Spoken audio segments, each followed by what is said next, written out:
Recientemente se ha descubierto que los escritos de Joseph Wagoner y Alonzo Trevor Jones son como una mina de oro abandonada, una mina de verdades y buenas noticias. Casi en cada página de la Biblia vieron una buena noticia. De todo esto resulta algo conmovedor que hace vibrar el corazón para siempre. Es fácil ser salvo y difícil estar perdido si se sabe hasta qué punto la buena noticia es buena. Descubierto por Alonzo Trevor Jones en la última década del siglo XIX, el camino consagrado a la perfección cristiana quedó enterrado por un derrumbe de la mina abandonada.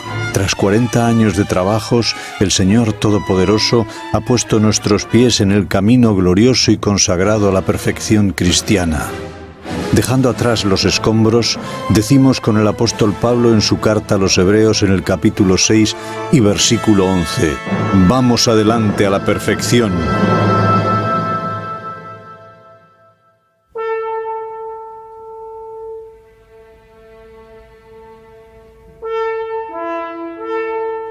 Hecho de mujer. Podemos preguntarnos de qué forma fue Cristo hecho carne. ¿Cómo vino a participar de la naturaleza humana? Exactamente de la misma manera que cada uno de los hijos de los hombres, ya que está escrito: por cuanto los hijos del hombre participaron de carne y sangre, él también participó de lo mismo. También de lo mismo significa de la misma manera, del mismo modo, igualmente. Así participó de la misma carne y sangre que tienen los hombres, de la misma manera que los hombres participan de ellas. Y esa manera es mediante el nacimiento. Así es como él participó de lo mismo. Dice la Escritura con toda propiedad que un niño nos es nacido. En armonía con lo anterior, leemos en la carta del apóstol Pablo a los Gálatas en el capítulo 4 y versículo 4: Dios envió a su Hijo hecho de mujer. Habiendo sido hecho de mujer en este mundo, fue hecho de la única clase de mujer que conoce este mundo. Pero, ¿por qué debía ser hecho de mujer? ¿Por qué no de hombre o varón? Por la sencilla razón de que ser hecho de hombre no le habría aproximado suficientemente al género humano, tal como el género humano está bajo el pecado. Fue hecho de mujer a fin de descender hasta lo último, hasta el último rincón de la naturaleza humana en su pecar. Para conseguir eso debía ser hecho de mujer, dado que fue la mujer y no el hombre quien cayó primero, y originalmente en la transgresión Adán no fue engañado sino la mujer.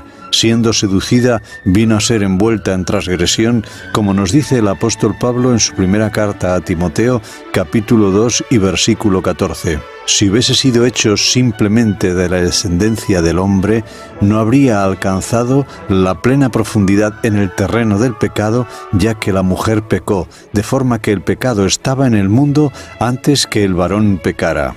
Por tanto, Cristo fue hecho de mujer con el fin de poder enfrentar el gran mundo de pecado desde el mismo punto de su entrada en él. Si hubiese sido hecho de otra cosa que no fuese de mujer, habría quedado a medio camino, lo que habría significado en realidad total imposibilidad de redimir del pecado a los hombres. Sería la simiente de la mujer que heriría la cabeza de la serpiente, como leemos en el Evangelio del libro de Génesis. Y es solamente en tanto que simiente de mujer, en tanto que hecho de mujer, como podría enfrentar a la serpiente en su propio terreno, precisamente allí donde entró el pecado en este mundo. Fue la mujer en este mundo quien se implicó en la transgresión primeramente. Fue a través de ella como entró originalmente el pecado. Por lo tanto, para redimir del pecado a los hijos de los hombres, aquel que sería el Redentor debía ir más allá del hombre, a encontrar el pecado que estuvo en el mundo antes que el varón pecara. Por eso Cristo, que vino para redimir, fue hecho de mujer. Siendo hecho de mujer, pudo seguir el rastro del pecado hasta los orígenes de su mismo punto de entrada en el mundo, a través de la mujer. Y así, para venir al encuentro del pecado en el mundo y erradicarlo hasta exterminar su último vestigio, es de lógica que pudiera compartir la naturaleza humana tal como es esta desde la entrada del pecado. De no haber sido así, no habría ninguna razón por la que debía ser hecho de mujer. Si no fue para estar en el más estrecho contacto con el pecado, tal como está en el mundo, tal como está en nuestra naturaleza humana, si hubiese sido posible separarse en el más mínimo grado de él, tal como le encontramos en la naturaleza humana, entonces no tenía por qué ser hecho de mujer. Pero dado que fue hecho de mujer, no de hombre, dado que fue hecho de aquella por quien el pecado entró en el mundo en su mismo origen, y no del hombre que entró en el pecado después que éste hubiese ya entrado en el mundo. En esto se demuestra, más allá de toda posible duda, que entre Cristo y el pecado en este mundo, y entre Cristo y la naturaleza humana tal como está bajo el pecado en el mundo, no hay ningún tipo de separación, ni en el más mínimo grado.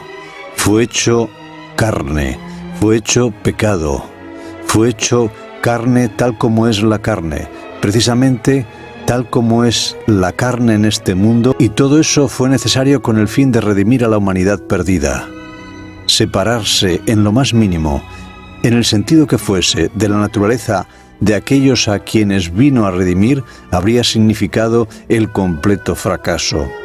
Por lo tanto, en cuanto que fue hecho bajo la ley, porque bajo la ley están los que vino a redimir, y que fue hecho maldición, ya que bajo la maldición están quienes ha venido a redimir, y que fue hecho pecado porque los que vino a redimir son pecadores, vino a sujeción del pecado. Precisamente así debía ser hecho carne, y la misma carne y sangre, porque son carne y sangre aquellos a quienes vino a redimir. Y debido a ser hecho de mujer, porque el pecado estuvo en el mundo al principio, por y en la mujer. Leemos en la carta del apóstol Pablo a los Hebreos en el capítulo 2 y versículo 17. Debía ser en todo semejante a los hermanos, por consiguiente, es cierto, sin ningún tipo de excepción. Si no hubiese sido hecho de la misma carne que aquellos a quienes vino a redimir, entonces no sirve absolutamente de nada que se hiciese carne. Más aún, puesto que la única carne que hay en este vasto mundo que vino a redimir es esta pobre, pecaminosa y perdida carne humana que posee todo hombre, si esa no es la carne de la que Él fue hecho, entonces Él no vino realmente jamás al mundo que necesita ser redimido. Si vino en naturaleza humana diferente a la que existe realmente en este mundo, entonces, a pesar de haber venido para todo fin práctico de alcanzar y auxiliar al hombre, estuvo tan lejos de él como si nunca hubiera venido. De haber sido así, hubiese estado tan lejos de la naturaleza humana y habría sido tan de otro mundo como si nunca hubiera venido al nuestro. No hay ninguna duda de que Cristo en su nacimiento participó de la naturaleza de María, la mujer de la cual fue hecho.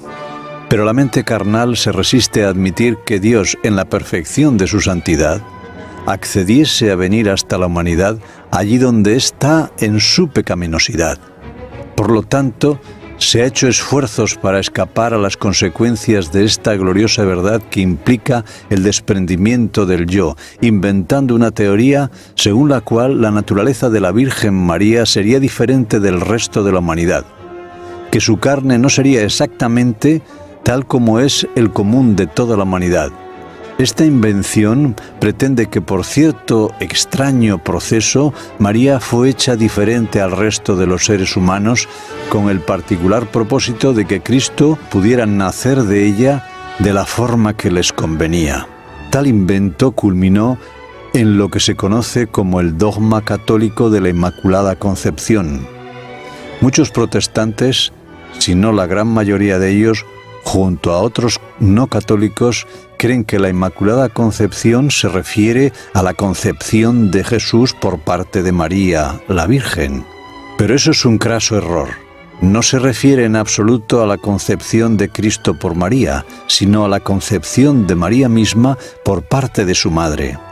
La doctrina oficial e infalible de la Inmaculada Concepción, tal como se la define solemnemente en el artículo de fe dado por el Papa Pío IX, hablando ex cátedra el día 8 de diciembre de 1854, podemos leerlo como sigue: por la autoridad de nuestro Señor Jesucristo, de los benditos apóstoles Pedro y Pablo, y por nuestra propia autoridad, declaramos, pronunciamos y definimos que la doctrina que sostiene que la muy bendita Virgen María, en el primer instante de su concepción, por una gracia y privilegio especiales de Dios Todopoderoso, a la vista de los méritos de Jesús, el Salvador de la humanidad, fue preservada libre de toda tacha de pecado original. Es una doctrina que ha sido revelada por Dios y por lo tanto debe ser sólidamente y firmemente creída por los fieles. Por lo tanto, si alguno pretendiera, cosa que Dios impida, pensar en su corazón de forma diferente a la que nosotros hemos definido, sepa y entienda que su propio juicio lo condena, que su fe naufragó y que ha caído de la unidad de la Iglesia. Leemos estas palabras en Creencias Católicas Básicas, página 14. Escritores católicos defienden ese concepto en los siguientes términos. El antiguo escrito de Nativitate Christi, encontrado en las obras de San Cipriano, dice: siendo que María era muy diferente del resto del género humano, le fue comunicada la naturaleza humana, pero no el pecado. Teodoro, patriarca de Jerusalén, dijo en el Segundo Concilio de Nicea que María es verdaderamente la Madre de Dios y Virgen antes y después del parto, y fue creada en una condición más sublime y gloriosa que toda otra naturaleza, sea esta intelectual o corporal. En la misma obra Creencias Católicas Básicas, página 216 y 217. Esto sitúa llanamente a María más allá de toda posibilidad o semejanza o relación con el género humano o la naturaleza humana. Teniendo lo anterior claramente presente, sigamos esa invención hasta el paso siguiente. Serán las palabras del cardenal Gibbons, que leeremos en La Fe de Nuestros Padres en páginas 198 y 199. Afirmamos que la segunda persona de la bendita Trinidad, el Verbo de Dios, quien es en su naturaleza divina desde la eternidad engendrado del Padre, consustancial con Él, venido el cumplimiento del tiempo, fue nuevamente engendrado al nacer de la Virgen, tomando de esa forma para sí, de la matriz materna, una naturaleza humana de la misma sustancia que la de ella. En la medida en que el sublime misterio de la encarnación pueda ser reflejado por el poder natural, la bienaventurada Virgen María, bajo la intervención del Espíritu Santo, comunicando a la segunda persona de la Trinidad, tal como hace toda madre, una verdadera naturaleza humana de la misma sustancia que la de ella propia, es real y verdaderamente su madre. Ahora relacionemos ambas cosas. En primer lugar, vemos la naturaleza de María definida como siendo no solo muy diferente al resto del género humano, sino más sublime y gloriosa que toda otra naturaleza, situándola así infinitamente más allá de toda semejanza o relación con el género humano, tal como realmente somos. En segundo lugar, se describe a Jesús tomando de María una naturaleza humana de la misma sustancia que ella. Según esta teoría, se deduce como que 2 más 2 son 4, que en su naturaleza humana el Señor Jesús es muy diferente del resto de la humanidad. Entonces, su naturaleza no es la humana en absoluto. Tal es la doctrina católico-romana sobre la naturaleza humana de Cristo. Consiste simplemente en que esa naturaleza no es de ninguna manera la naturaleza humana, sino la divina, más sublime y gloriosa que toda otra naturaleza. Consiste en que en su naturaleza humana, Cristo estuvo hasta tal punto separado del género humano como para ser totalmente diferente del resto de la humanidad, que la suya fue una naturaleza en la cual no pudo tener ninguna clase de identificación con los sentimientos de los hombres. Pero esa no es la fe de Jesús. La fe de Jesús es, por cuanto los hijos participaron de carne y sangre, Él también participó de lo mismo. Resumiendo, la fe de Jesús es que Dios envió a su Hijo en semejanza de carne de pecado. La fe de Jesús es que debía ser en todo semejante a sus hermanos. La fe de Jesús es que Él mismo tomó nuestras enfermedades. y que puede compadecerse de nuestras flaquezas, habiendo sido tentado en todos los aspectos, de igual forma en que lo somos nosotros. Si no hubiese sido como nosotros, no habría podido ser tentado como nosotros lo somos. Pero Él fue tentado en todo según nuestra semejanza, por lo tanto, fue en todo según nuestra semejanza. En las citas que hemos dado sobre la fe católica, hemos representado la postura romana a propósito de la naturaleza de Cristo y de María. En el segundo capítulo de la carta del apóstol Pablo a los Hebreos y pasajes similares de la Escritura vemos reflejada, y en este estudio nos hemos esforzado por exponerla de la forma en que la Biblia la presenta, la fe de Jesús al respecto de la naturaleza humana. La fe de Roma en relación con la naturaleza de Cristo y de María, y también de nuestra naturaleza, parte de esa noción de la mente natural según la cual Dios es demasiado puro y santo como para morar con nosotros y entre nosotros, en nuestra naturaleza humana pecaminosa. Tan pecaminosos como somos, estamos demasiado distantes de Él en su pureza y santidad, demasiado distantes como para que Él pueda venir a nosotros tal como somos.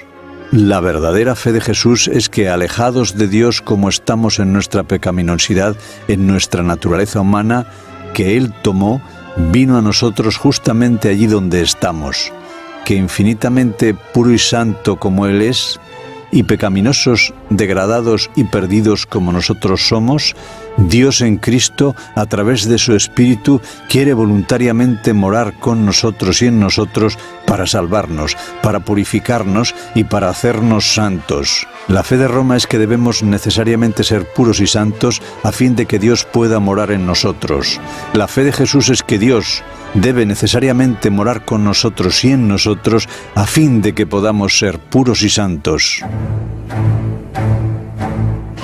Así que, hermanos, teniendo libertad para entrar en el lugar santísimo por la sangre de Jesús, por el camino nuevo y vivo que Él nos consagró a través del velo, esto es, por su carne, y teniendo un gran sacerdote sobre la casa de Dios, acerquémonos con corazón sincero, en plena certidumbre de fe, purificados los corazones de mala conciencia y lavados los cuerpos con agua pura.